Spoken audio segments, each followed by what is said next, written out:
Ai, me machuquei. Ação. Olá, eu sou Priscila Deledoni. E esse vídeo eu resolvi fazer por conta de uma enxurrada de perguntas que eu recebi acerca do último Prêmio Nobel de Literatura. Para quem não sabe, o ganhador foi o Bob Dylan, um astro da música estadunidense. Mas música, literatura? What? Como lidar? Foi uma coincidência muito feliz, porque esse resultado saiu um dia depois do nosso vídeo sobre literatura atual. Então, primeira dica, assistam ao vídeo da literatura atual, vai explicar muitas e muitas coisas. O Prêmio Nobel foi criado em 1895, ó lá, muito antigamente. Então eu posso dizer que é um prêmio tradicional. Foi criado pelo Alfred Nobel, um sueco inventor, e são algumas áreas que recebem esse prêmio, como a física, a química, a medicina, a paz e literatura, que é, né, a nossa área. E eu vou falar um pouco dessa parte de literatura e frisando que eu não vou abordar aspectos políticos ou comerciais, que fazem parte do debate, eu concordo, mas que não estão dentro da minha área, então eu prefiro não opinar. Eu vou só falar a respeito da parte literária mesmo, sabendo que existem outros fatores, é claro, que influenciam esse prêmio, beleza? Não só esse prêmio, mas, né, a vida. A gente conversou um pouco sobre literatura contemporânea no último vídeo, e mais do que a contemporânea, mais do que a gente estuda nas escolas, que vai até mais ou menos a década de 70, que a gente aborda um pouco a questão do concretismo, que é aquela arte com apelo visual. Então é uma arte que não fica tão restrita naquela divisãozinha literatura, artes plásticas e por aí vai. Eu já tenho uma arte que a gente vai chamar de arte híbrida. E esse contexto é muito discutido em todas as faculdades de letras significativas. Esse hibridismo, por exemplo, eu vou falar sobre o meu depoimento, minha vida, porque eu fiz Universidade de Brasília. E lá não existe uma unanimidade quanto ao que é literatura. Então, um professor de uma matéria berra e enlouquece dizendo que literatura são apenas os clássicos. E mesmo assim a gente ainda não tem um conceito do que vem a ser os clássicos mesmo, mas a gente já tem uma linha na universidade que está crescendo muito de uma literatura híbrida. Na Universidade de Brasília, por exemplo, eu participei de um grupo de teatro que pegava os textos da Clarice Lispector e passava para a forma dramática. E isso já é uma forma de expressar o hibridismo. Então, assim, foi um projeto dentro da universidade, que era o Entre Cenas. Nós temos também na Universidade de Brasília um projeto chamado Viva o Verso, que também puxa muito da música popular brasileira, trazendo para o campo dos estudos da literatura, mostrando como essa arte pode ser híbrida agora no campo da música. Então eu tenho um projeto que fala da arte, da literatura com teatro, eu tenho um projeto que fala da literatura com a música. Teve uma disciplina que eu fiz sobre história em quadrinhos também na universidade, no período da universidade, em que a professora frisou bastante essa mistura entre as formas de arte. Então, é uma tendência que já está encorpada mesmo atualmente. Mas é claro que existe uma diferença do que a gente está acostumado a ver no dia a dia. É claro que ainda existe uma certa tradição e a gente não pode quebrar a tradição simplesmente porque descobrimos uma coisa nova. A gente tem que saber medir um pouco o que conservar, o que é necessário. A nossa cultura está muito atrelada às nossas tradições.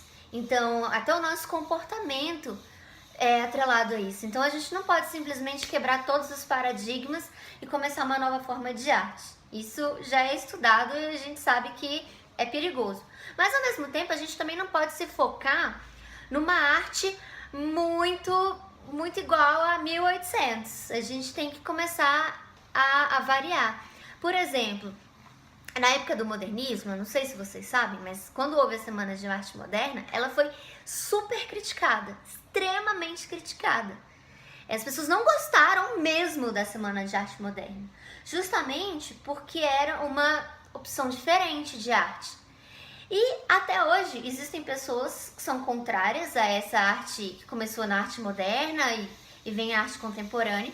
eu acho super válido a gente ter, né, esses dois pontos de vista, para que a gente nunca perca a ideia de discussão mesmo, a gente não cair numa unanimidade. Mas a própria Semana de Arte Moderna foi condenada, e foi muito condenada também por ela trazer uma quebra nos conceitos de arte. Então não foi nem só o que ela escreveu, pintou, fez música, mas assim a questão da teoria da arte, que passou a ser a arte mais vinculada ao povo e não tanto ao academicismo. É uma arte que qualquer um de nós pode fazer.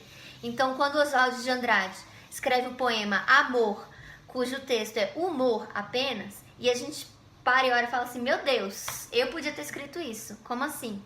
E é essa a ideia, é mexer com o nosso conceito de arte, pra gente pensar que a gente também pode fazer arte. É claro que existem teorias que condenam isso, dizendo que isso deixa muito subjetiva a forma de avaliação de uma obra de arte, e isso tem muito caminho para ser estudado. Eu não excluo nenhuma das duas possibilidades, mas eu acho que é uma coisa que a gente precisa mesmo olhar, que está acontecendo, as nossas formas de arte estão se modificando, e agora a literatura ela está se fundindo com outras formas de arte. E o Nobel, ele veio para mostrar isso. Não é nenhuma transgressão, não é nenhuma quebra de paradigma, meu Deus, é uma coisa que já vem sendo discutida há muito tempo, concordando ou não, isso está em evidência. E o Nobel, o prêmio Nobel, né, ele só deu a evidência que isso já estava tendo no campo dos estudos literários, estudos artísticos de maneira geral. E agora eu quero que vocês me digam se vocês concordaram com Bob Dylan ou não. Eu particularmente acho as letras dele muito bonitas. E eu não sei se vocês sabem, ele já até escreveu um livro chamado Tarântula. Ele foi publicado em 1971. Então ele já escreveu uma literatura mais tradicional, mas a escolha do Bob Dylan para o prêmio Nobel foi por conta dessa mescla, por ele trazer uma nova expressão de arte para a música.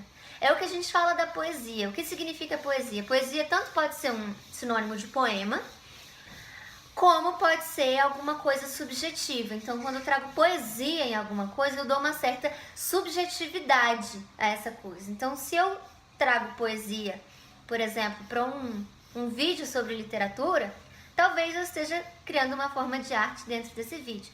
Claro que dentro dessa teoria.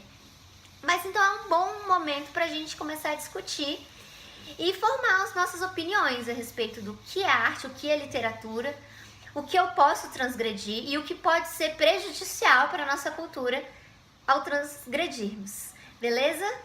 Muito obrigada, espero que tenham gostado. E eu tô muito louca para saber o que vocês acharam do Bob Dylan no Nobel. Me contem. Eu sou a Priscila Daledoni. Um beijo, até a próxima.